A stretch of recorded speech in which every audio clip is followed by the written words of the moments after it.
Um grupo de esquerda invadiu a área interna da Assembleia Legislativa do Paraná na tarde desta segunda-feira. Eles participavam de um protesto contra o projeto de lei que autoriza a realização de parcerias de empresas privadas para a gestão administrativa de escolas da rede pública estadual. O projeto está na pauta da sessão desta segunda-feira. A Polícia Militar precisou intervir para conter a invasão.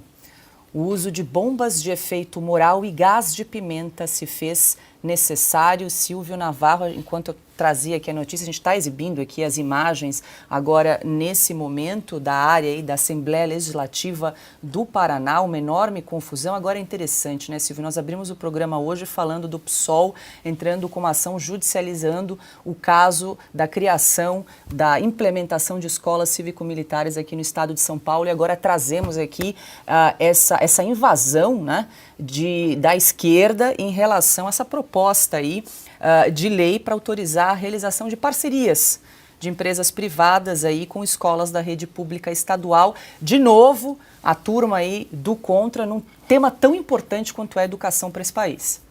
Bom, em primeiro lugar, lamentamos qualquer tipo de depredação, de invasão de prédio público, depredação e vandalismo contra patrimônio privado em qualquer lugar.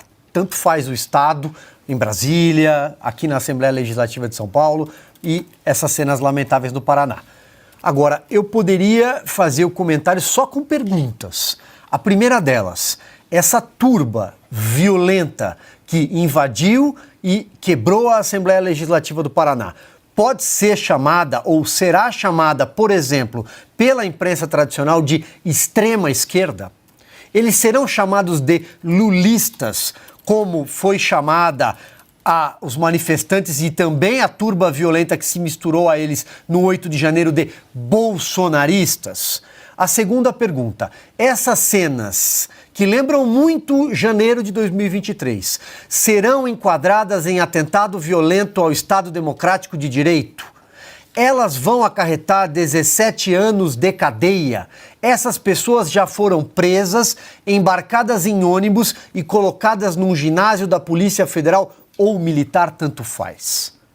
Essas pessoas responderão a inquéritos sigilosos, utilizarão tornozeleiras eletrônicas, permanecerão presas sem direito a advogado. Pessoas, se tiver nesse meio aí, alguma criança será levada para um ginásio da polícia embarcada num ônibus, depois serão colocados em presídios sem remédios, portadores de doenças crônicas, por exemplo? Sim ou não? Afinal, isso pode ser chamado de terrorismo, como foi chamado o ato do 8 de janeiro? Isso pode ser chamado de fascismo, como foi chamado o 8 de janeiro? Qual é a diferença entre essas cenas e as cenas do dia 8 de janeiro em relação à depredação de prédio público, tumulto?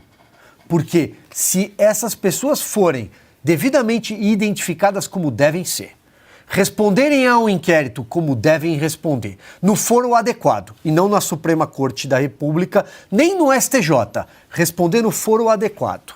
É a Assembleia Legislativa de um Estado. Se elas forem responder a um inquérito, se elas forem condenadas por tudo isso, elas vão ser condenadas pelo crime de depredação?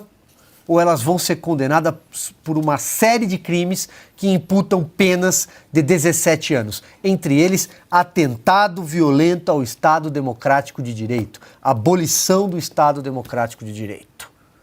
Essa é a grande questão. Augusto Silva elaborou um belo questionário aí para ser submetido ao Supremo. Disse tudo. Perfeito. Nada a acrescentar. Adalberto Piotto, comentamos aqui sobre essa invasão aí no plenário da Assembleia Legislativa do Paraná. Sede do Poder Legislativo no Paraná. Ou seja, um órgão que representa a democracia no estado do Paraná. Daí eu me junto ao Silvio nesta pergunta singela. Haverá coerência? Porque nós somos contra aquelas decisões todas do Supremo, não deixaríamos de ser agora, só que a gente precisa ter, no mínimo, uma uniformidade jurídica no país. Até porque essa decisão que consideramos absurda do Supremo Tribunal Federal em levar aquelas pessoas do dia 8, nós não mudamos de ideia. Eu, particularmente, não mudei nada da ideia. Aquilo tudo, como disse Augusto já várias vezes aqui, aquilo caminha e deveria caminhar de forma mais célere para nulidade. Porque são todos abusos ali. São pessoas sem nenhuma prerrogativa de função, em que nada se parece com a abolição violenta do Estado Democrático de Direito. Mas, levando-se em conta só apenas uma lógica de uniformidade na aplicação do direito no Brasil, no entendimento do direito. Aí eu vou me juntar ao Silvio aqui, que já fez uma explanação completa do caso. Essas pessoas, os depredadores, esses violentos, vândalos, que quebraram a entrada ali do prédio da Assembleia Legislativa do Estado do Paraná, que é exatamente a sede do Poder Legislativo do Paraná, ou seja, uma das partes da democracia brasileira, da República Brasileira, no Estado do Paraná. Elas vão ser julgadas por abolição violenta do Estado Democrático de Direito? Eu, pessoalmente, espero que os juízes, no foro adequado, como já fez menção ao Silvio aqui, no foro adequado, e não é o Supremo, não é o STJ, não é Brasília, não, apenas que isso vá numa instância recursal, mas lá na frente, que sejam julgadas lá na primeira instância, que o juiz, obviamente, tem a lógica da proporcionalidade e da razoabilidade. Razoabilidade e proporcionalidade que o Supremo não teve no caso do dia 8. Eu não vou ser um incoerente aqui. Agora, eu quero perguntar se haverá coerência.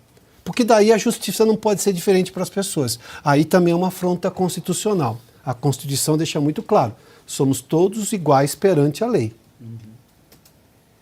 Essa preposição perante, que o Supremo obviamente talvez entenda de outra maneira, mas enfim, a semântica, a lógica gramatical passam longe. Bom, se não levam em conta a Constituição, o que dirá a mera gramática da língua portuguesa? Inculta e bela, segundo Olavo de Bilac. Mas vamos lá. Só queria enfatizar a pergunta relacionada com a imprensa. Eles serão qualificados de extremistas, lulistas de extrema esquerda? É isso. Veremos.